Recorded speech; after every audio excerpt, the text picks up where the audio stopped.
नमस्कार। ज्योतिष की बहुत ही खास बातें और सूत्र लेकर के आपके सम्मुख उपस्थित हुआ हूं।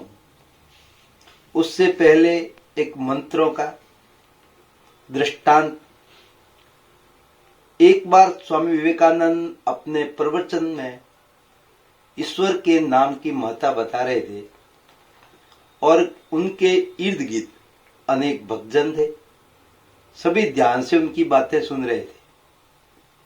तभी एक व्यक्ति बोला, स्वामी जी, आप बार बार कह रहे हैं कि ईश्वर शक्तिमान है, हमें अच्छे और कर्णप्रिय शब्द बोलने चाहिए।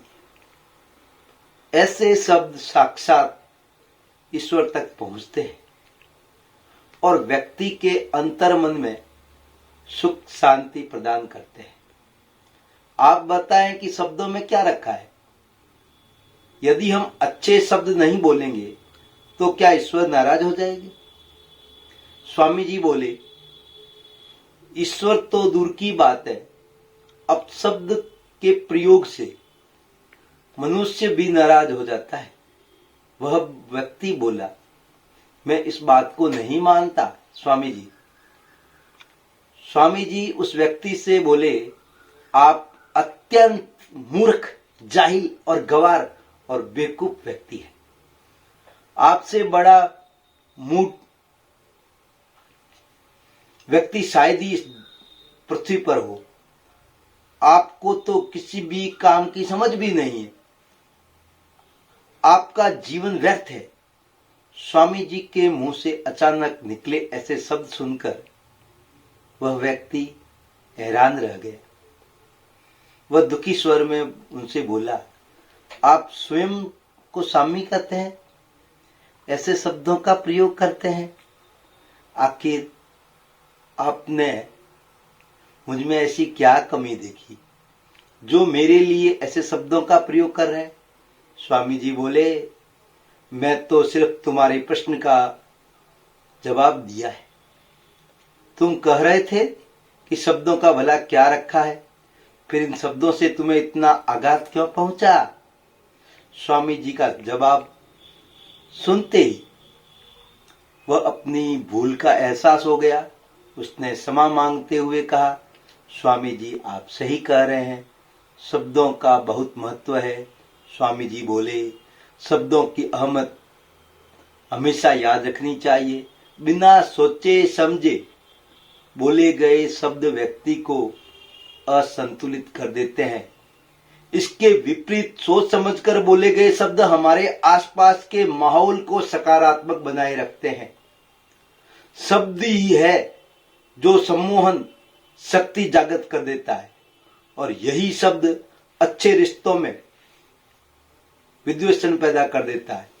यदि ज्योतिषी दृष्टिकोण की बात करें तो कोई भले ही कुशल व्यक्ति न हो, लेकिन यदि वह अपने व्यवहार से सही शब्दों का चयन करना शुरू कर देता है तो वाणी के नैसर्गिक कारक ग्रह गुरु और बुध सकारात्मक परिणाम देना शुरू कर देते हैं। यही यदि तांत्रिक दृष्टिकोण से देखें तो इष्ट देव का निस्वार्थ भाव से किया गया सतत और नियमित जाप, नाम का उनका जाप, उनके चरित्र का वर्णन, कीर्तन इत्यादि व्यक्ति विशेष में स्वतः ही सम्मोहन पैदा कर देता है।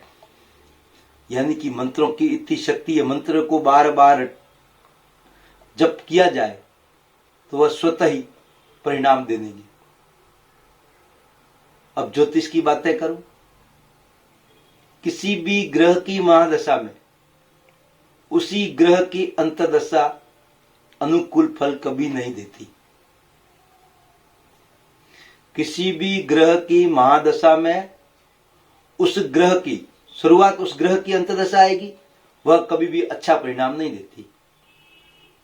योग कारक ग्रह की महादशा में पापी या मारक ग्रह की अंतर्दशा आने पर आरंभ में शुभ फल और उत्तरार्ध में अशुभ फल देने लगता है।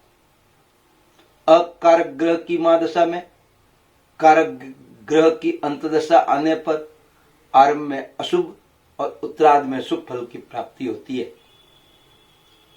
भाग्य स्थान का स्वामी यदि भाग्य भाव में बैठा हो और उस पर देवगुरु बृहस्पति की दृष्टि हो तो ऐसा व्यक्ति प्रबल भाग्यशाली माना जाता है।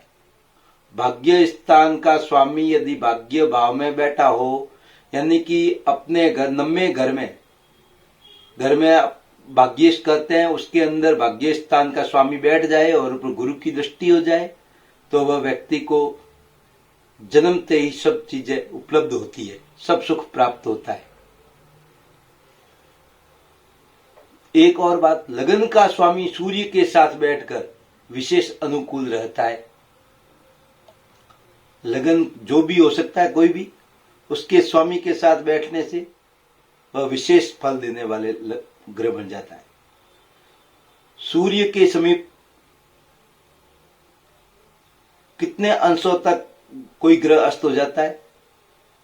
चंद्रमा 12 अंशों तक, मंगल 17 अंशों तक, बुध 13 अंश तक, गुरु 11 अंश तक, शुक्र 9 अंश तक, शनि 15 अंश तक। फलस्वरूप ऐसे ग्रहों का फल शून्य होता है। अष्ट ग्रह जिन भावों में के अधिपति होते हैं उन भावों का फल भी शून्य ही समझना चाहिए। सूर्य उच्च का उगर यदि 11वें भाव में बैठा हो, यानी कि सूर्य उच्च का होकर के 11वें भाव में बैठा हो, यानी कि लाभ भाव में बैठा हो मेष राशि का, तो ऐसा व्यक्ति अत्यंत प्रभावशाली और पूर्ण प्रसिद्धि प्राप्त करने वाला व्यक्तित्व होता है। उसका प्रसिद्धि भी खूब होती है। सूर्य और चंद्रमा को छोड़कर यदि कोई भी ग्रह अपनी राशि में बैठा हो तो वह अपनी दूसरी राशि के प्रभाव को बहुत अधिक बढ़ा देता है। सूर्य और चंद्रमा की देखिए एक राशि ही है, अन्य जैसे कि शुक्र की 2 राशियां हैं। अब मेष राशि है तो शुक्र की द्वितीय राशि हो गई आपके वृषभ, मेष राशि की कुंडली है तो वह मेष राशि वृषभ भाग्य धन भाव का परिणाम देगी। चल अचल संपत्ति से संबंधित हो सकती है, वाणी से संबंधित हो सकती है। अब एक और बात, किसी भी भाव में जो ग्रह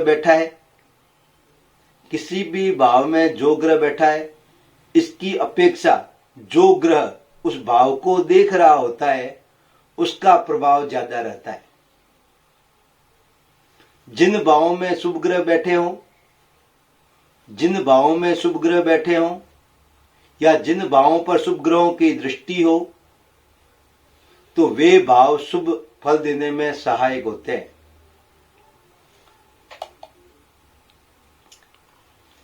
एक ग्रह 2 भावों का अधिपति होता है।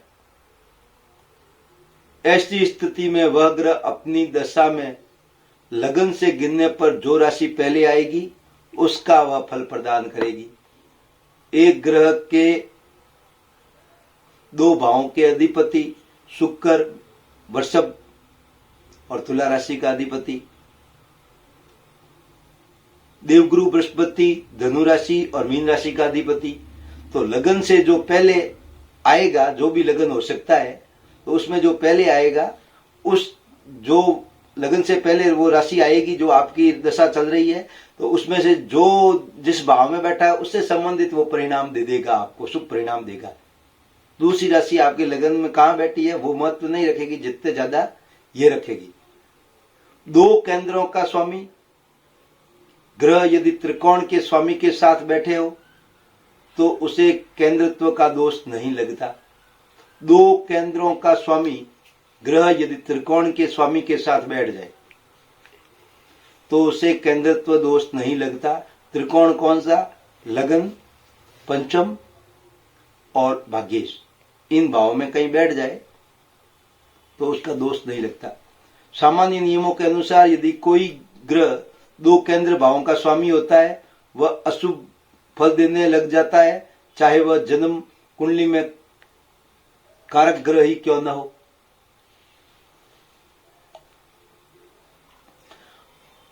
अपने भाव से केंद्र या त्रिकोण में पड़ा हुआ ग्रह शुभ होता है। अपने भाव से केंद्र या त्रिकोण में पड़ा हुआ ग्रह शुभ होता है। केंद्र के स्वामी त्रिकोण के स्वामी से संबंध हो। केंद्र 1, 4, 7 और 10 और त्रिकोण 5 और 9, इनके एक दूसरे की दशा में शुभ परिणाम मिलते हैं। यदि संबंध न हो तो एक महादशा में जब दूसरे की अंतर्दशा आती है तो अशुभ फल भी प्राप्त होता है। वक्री होने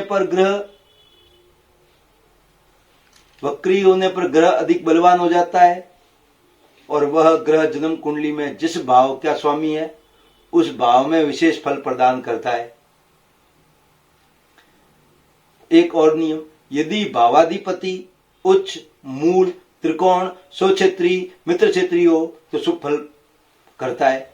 यदि भावाधिपति उच्च, मूल, त्रिकोण, स्वक्षेत्री अथवा मित्र क्षेत्री हो तो शुभ फल करता है।